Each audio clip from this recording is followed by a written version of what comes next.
নিয়েছে যে একবার মর্তা লোকে আসবেন, সে মর্তা লোকে উনি সব দেবদেবীদের নিয়ে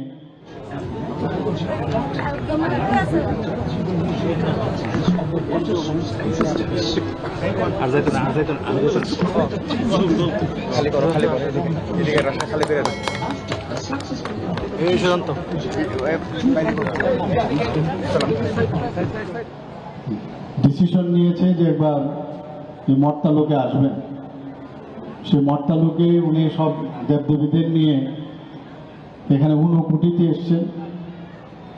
ঊনকোটিতে আসার পর তারা যখন খুব টায়ার্ড ছিল তখন সেখানে ওরা বিশ্রাম নিচ্ছিল।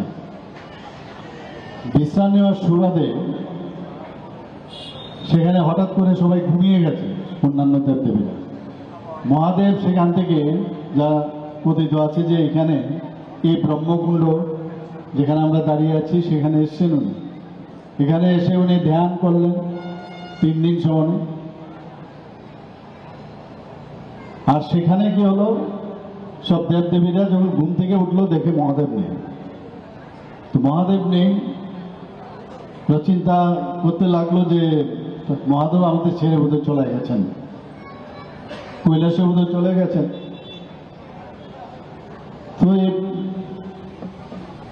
পার্বতী দেবী তখন ওনাকে খুঁজতে খুঁজতে এখানে এসে এবং ওনারা দুজনে মিলে এখানে ধ্যান করতে শুরু করলেন।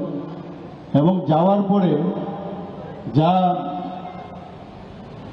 আমরা শুনলাম যে এখানে একটা আমরা শিবলিঙ্গ এখানে রেখে গেছেন। এবং এই কথাই কথিত, আমি যা আমার কাছে যা রিপোর্ট এসছে সেই, এবং তার থেকেই আজকে এখানে ব্রহ্মমেলার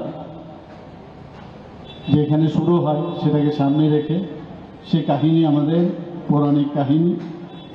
এবং এখানে আমার পূর্ববর্তী বক্তা আমাদের মাননীয় মন্ত্রী বাহাদুর এখানে বলেছেন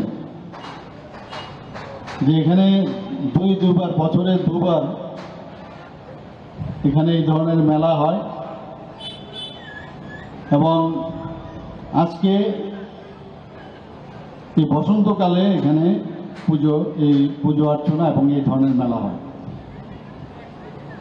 এবং এই যে মেলা, সেই মেলাকে সামনে রেখে এখানে পূর্বপুরুষদের উদ্দেশ্যে তর্পণ এবং অস্থি বিসর্জন, সেসব ধর্মীয় যে আচার অনুষ্ঠান সেগুলোও কিন্তু এখানে সম্পন্ন হয়।